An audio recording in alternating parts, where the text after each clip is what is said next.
গোবরের ভাজি রান্না করবো। তো গোবরের ভাজি রান্না করার জন্য যা, যা লাগবে, গোবরের ভাজি রান্না করার জন্য কিন্তু শুধু গোবরই লাগবে। আর কিচ্ছু লাগবে না। শুধু অল্প একটু পেঁয়াজ রসুনই হয়।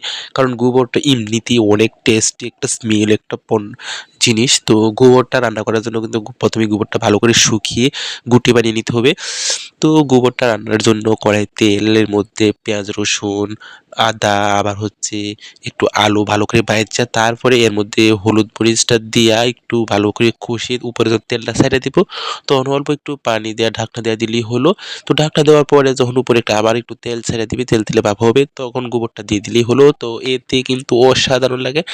খেতে যে এত টেস্ট যারা, যারা খায় নাই তারা কিন্তু কখনোই বলতে পারবে না। তো এই গোবরটা দেওয়ার পরে কতক্ষণ রাইখা, রাইখা দিয়া ৫-১০ মিনিট ঢাকনা রাইখা দিয়ে একটু উঠিয়ে নিলেই হলো। কারণ বেশিক্ষণ গোবরটা ঢাকনা দিয়ে রাখা যায় না। কারণ বেশিক্ষণ ঢাকনা দিয়ে রাখলে কিন্তু গইলা যাইবো গা আবার।